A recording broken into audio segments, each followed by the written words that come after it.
Armu teile rahu Jumalalt, meie Isalt ja Issandalt Jeesuselt Kristuselt.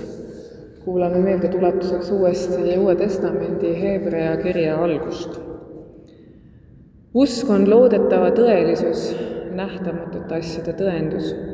Selle kohta on ju esivanemad saanud tunnistuse. Usus me mõistame, et maailmad on valmistatud Jumala sõna läbi, nii et nägematust on sündinud nähtav. Usus tõi Aabel Jumalale parema ohvri kui Kain, mille tõttu ta sai tunnistuse, et tema on õige, kuna Jumal andis tema andide kohta tunnistuse ja usu kaudu ta räägib veel surnunagi. Usus võeti ära Eenok, et ta ei näeks surma ja teda ei leitud enam, sest Jumal oli ta ära võtnud. Aga juba enne, kui ta ära võeti, oli ta saanud tunnistuse, et ta on olnud Jumalale meelepärane. Aga ilma usuta on võimatu olla meelepärane, sest kes tuleb Jumala juurde, peab uskuma, et tema on olemas ja ta annab palga neile, kes teda otsivad. Usu läbi sai Noa hoiatuse selle kohta, mida veel ei olnud näha, ja ta ehitas Jumala kartuses laeva oma pere päästmiseks. Ja selle kaudu ta mõistis süüdi maailma ja sai selle õiguse pärijaks, mis tuleb usust. Usus oli Abraham kuulekas, kui teda kutsuti minema paika, mille ta pidi saama pärandiks, ja ta läks välja teadmata, kuhu ta läheb. Usus tasus elama tõotatud maale otse kui võõrsile, elades telkides koos Iisaki ja Jaakobiga, kes olid sellesama tõotuse kaaspärijad, sest ta ootas kindlale alusele rajatud linna, mille meister ja ehitaja on Jumal. Aamen. Ma olen pool jaanuari lugenud ühte raamatut, mille nimi on Quo Vadis, romaan Neero aegadest. Väga hästi kirjutatud raamat poolaka poolt. Ja muuhulgas on seal tohutult hästi toodud välja see Rooma ühiskonna selline kultuur ja loogika ja väärtused ja see sündiv kristlus seal sees. Et kui erinevad nad on. Et just need põhiväärtused, et seal on üks Rooma kõrge ametnik, Patriits või mis iganes ta nimi oli. Ja tema loogiline maailmavaade on selline, mul on siin 1000 orja, ma tahan seda naist, siis ma tirin ta juuksed pidi endale voodisse ja siis vahepeal, kui orjad mulle ei meeldi, siis ma piitsutan neid ja siis saadan nad sinna ja siis tegelikult sellel orjal, kes mind üles kasvatas, sellel löön ka pea maha lõhki sest et ei meeldi mulle mingi lõpp. Umbes siuke on kogu see oled. Ja siis samal ajal kohtub ta värskete kristlastega. Ja ta tabab, et nendes on kuidagi mingi teine väärtus. Nad räägivad, et iga inimene on väärtuslik.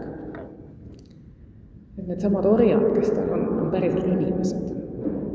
Et need võõramaalased, kes Roomas elavad, need on ka inimesed. Ja ta ei saa sellest algust üldse. Teda on kasvatatud ja sotsialiseeritud mingisse nii teistsugusesse arusaamisesse. Ja siis äkitselt ta hakkab nägema, et selles on mingi muu loogika. Ja huvitav on ka see, et tema näiteks hakkab nägema, nagu siis üks teine, temaga samal isegi kõrgemas kohas olev roomlane ütleb, et aga ma ei taha sellest mõnust loobuda, mis mu elus on. Ja siis ta kuidagi tunneb, et seal on see vastandus, et kui ma võtan vastu selle, siis ma pean mingist ilust ja esteetikast ja naudingutest loobuma, nägemata, et kuidas see usk võib inimest lihtsalt väga sügavalt teistmoodi muuta. Ja see kõik ongi küsimus usust. Mida see usk meiega teeb? Et need roomlased ka, nad kirjeldavad ka, et need jumalad on seal olemas küll ja ma võin neile need 12 härga ohverdada ka, aga ega ma ei usu, et tegelikult olemas on. Aga nad tahevad. Et mis see usk on? Kui me mõtleme ka eelmine pühapäev isa Kristofi poolt kuuldud, siis see oli üks väga sügav tunnistus usust. Ja just sellised sügavad tunnistused usust sageli põhjustavad ka meelehärmi või meelepaha. Nagu ka seal raamatus. Et sotsiaalmeedia kihas pärast oma jagu. Kristofi mõtete üle, mida ta on ka varem öelnud, sest et sellised väga suured mõtted muudavad meid ja nad seavad kahtluse alla miski, mis meil oli varem. Ja kui sinu usk seatakse kahtluse alla, siis ongi väga raske korraks, sest sa ei saa enam aru, kes sa oled. See on väga inimlik. Me ei suuda mitte kunagi panna ennast Jumala kingadesse. No tee, mis tahad. Kas tal üldse kingi on? Ei tea. Me saame üldse ainult uskuda. Ja igaühe meie usk ongi natukene erinev. Sest meil on erinevad kogemused, erinevad lood, erinevad vajadused.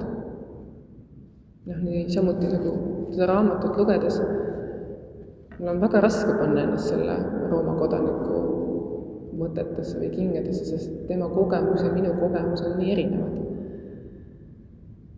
Aga see ongi see põhjus, miks me ka kokku tuleme ja miks me koos Jumalat otsime. Miks me koos püüame seda usku tõeks elada ja läbi tunnetada. Sest meie kogemused ongi väga erinevad. Ja vahel need kokkusaamised kõigutavad meie usku. Vahel nad ei puuduta üldse meie usku. Aga vahel annavad kindlustunde ja sügava rahu. Mäletan, kuidas me Naataniga ükskord arutasime, mis vahe on karismaatiliste kirikute vahel ja selliste tuimade vahel, nagu meie siin oleme. Et kui karismaatikud on oluline tekitada sinust selline suur ja ülev tunne, mis on väga võimas, ma arvan, et see tunne on midagi nii suurt, et see on väga äge. Aga siis küsimus oligi, et väga kaua see tunne kestab. Et natukene nagu armumine ja armastus, et armumine on väga võimas tunne ja kes meist ei tahaks seda kogeda, selle võib mägesid liigutada.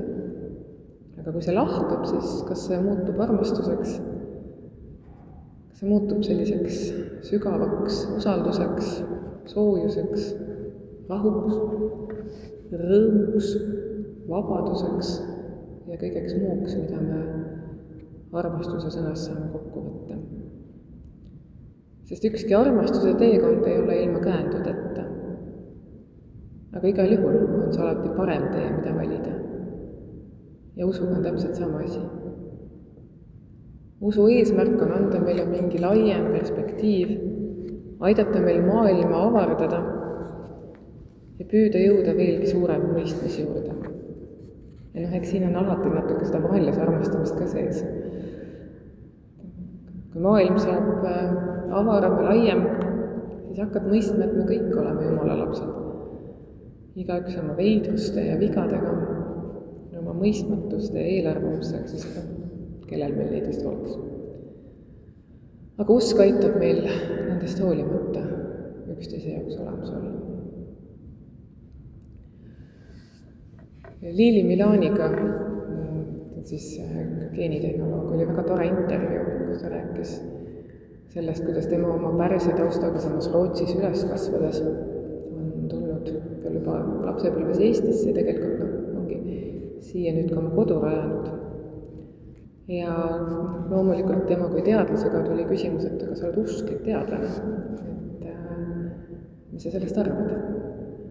Ja tema ütles ka väga hästi selle kohta, et mul taustaks, et ta on siis Bahai usku. Liili Milani kirjutas nii, või ütles nii, et samas aitab usk mul mõtestada elu ja inimolemust.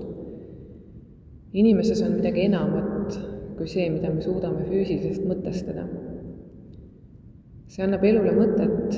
Me oleme siin, et aidata edasi viia igavesti arenevat tsivilisatsiooni ja teha tähendusrikkaid asju. Oluline pole see, kui palju on raha, vaid et sa arened. Aitad teistel areneda ja lähened kõigele südamega ja heaga. Teadlase elu ei ole ka lihtne. See, kuidas igapäevaselt mõelda, kuidas ennast arendada ja teha midagi head inimkonna jaoks, käivad minu jaoks väga tihedalt koos. Minu meelest väga ilus mõte. Taas kord, mida usk meiega teeb, kui me seda tõeks elame.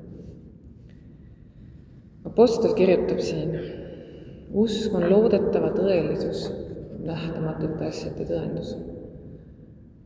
ta kirjutab seda tõenäoliselt ennekõike juudi kristlaste kogukonnale, sest kõik need lood, mis siit tulevad, lood Abrahamist ja Enokist.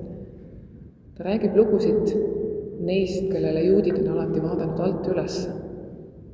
Ta kirjeldab seda kui toetust, kui julgustust, et juba meie esivanemad uskusid ja see oli neile toeks. Usk saab olla ka teile toeks. Ma loodan, et ma ei vähenda teie indu seda raamatut lugeda, kui ma toon ühe koha veel sealt siiski välja. Rooma põleb. Kristlased on pagenud koobastasse ning üks usujuht innustab neid seal koopas, et see ongi maailma lõpp. Viimaks ometi on Jumal saatnud oma õiglase tule sellele barbarite linnale. Ja nii edasi, retooriline kõne. Lõpuks ometi. Inimesed on hirmul, nad loodavad, nad otsivad päästet. Aga selles sõnumis ei ole seda päästet. Ja siis ilmub nende keskel apostel Peetrus, muuhulgas ja Peetrus ja Paulus on mõlemad selles raamatus tegelased, see on natuke väike tore.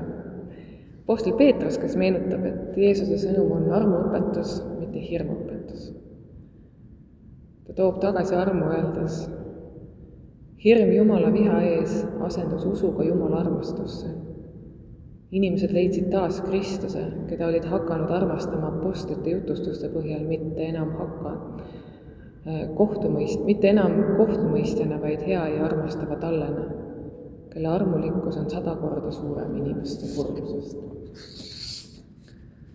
Mulle meeldis see näide, sest see näitas, kui inimlik on usk. Ja kui kerge on tekitada seal seda polaarsust ja hakata hirmutama. Usk saabki olla ainult väga-väga inimlik asi. See on normaalne.